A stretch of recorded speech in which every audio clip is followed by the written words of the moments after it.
আরেকজনে বলছিল অনেক আগে যে হুজুর আমি মোবাইল চালাইলে আপনার অসুবিধা কি? আমি আরে বেকুফ, আমার অসুবিধা কি বেটা? অসুবিধা তোর বেটা, সমস্যা তোরা ফিরাইতে চাই বলে বলছি বেটা, তোর পরিবর্তন চাই বেটা, এই আশায় বলি বেটা। তোর ভাত আমি খাই না, আমার ভাত তুই খাস না বেটা। তোর মতো ফালতু বেটা জাহান্নামে গেলে, তুই বরবাদ হয়ে গেলে আমার সমস্যা কি বেটা? এজন্য চরিত্রহীন লম্পট ছেলে মনে রাখো, তোমার মতো অপদার্থ যদি জাহান্নামী হয় তো আল্লাহ তাআলার জান্নাতে যাওয়া বান্দার অভাব পড়ে নাই। দেখো নারী, দেখো ছবি, দেখো এটা উলঙ্গ দৃশ্য, তোর মতো ফালতুরে গণার ধরবার টাইম তো নাই বেটা। অসুবিধা কি? কত নাফরমান আইলো গেল এই পৃথিবীতে, ইসলাম তো কিচ্ছু হয় না।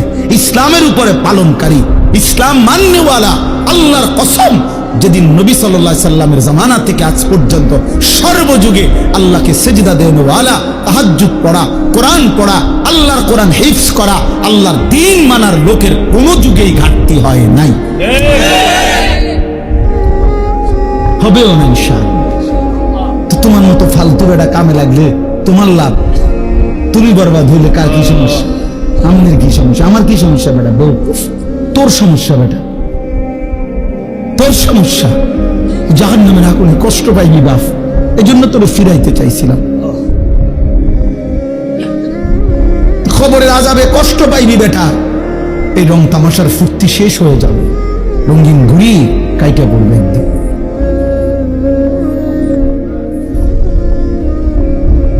রঙিন ঘুড়ি একদিন কাইটা পড়বে, এই চুলের পেখম একদিন কেউ দেখবে না।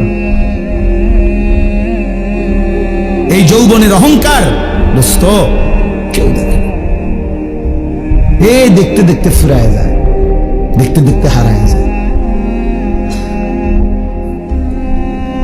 দেখতে দেখতে হারায় যায়।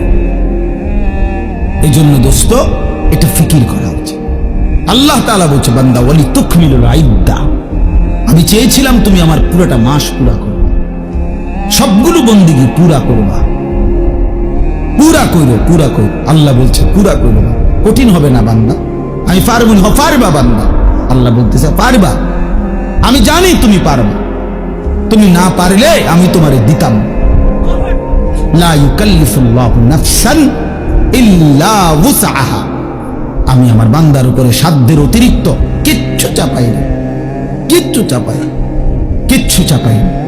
আল্লাহ তাআলা কোনো বিষয় কঠিন, কি পরিমাণ ইহসান কারণ করছেন। আমরা কিতাবে পড়ছি, আল্লামা ইমাম ইবনুল কাইয়িম আল জাওজি রাহমাতুল্লাহ আলাইহি বলছে যে আল্লাহ সবচেয়ে বেশি কোন ইবাদত করতে বলছে? একটি ইবাদত কেবল, আনলিমিটেড, সেটা হলো জিকির। জিকিরের কোনো কি নাই, পরিমাণ নাই।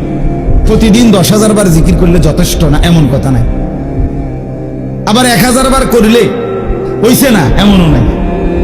জিকির একমাত্র আনলিমিটেড, মানে হিসাব ছাড়া করতে থাকো। কাসীরা উযকুরুল্লাহ যিকরান কাসীরা, কিন্তু নামাজ এটার হিসাব আছে, রোজা এটার হিসাব আছে, যাকাত এটার হিসাব আছে, হজ এটার হিসাব আছে, ঠিক না? মানে শুরু আছে, শেষ আছে, নির্ধারিত সময়সীমা আছে, নির্ধারিত পরিমাণ আছে, নির্ধারিত পরিমাণ। ফরজ 4 রাকাত, আপনি 4.5 রাকাত পড়লে কথা বুঝছেন? কিন্তু জিকির একটি ইবাদত যেটা জবান দিয়া বান্দা করে, এটা পরিমাণ নির্ধারণ না। তো আল্লামা ইমাম ইবনুল কাইয়িম রাহমাতুল্লাহ আলাইহি বলে যে আল্লাহ তাআলা জিকিরকে হিসাব ছাড়া আনলিমিটেড বলছেন, করতে থাকো, করতে থাকো, বাড়াইতে থাকো, বাড়াইতে থাকো, কাসীরা কাসীরা, বাড়াও বাড়াও বাড়াও, আরো আরো আরো।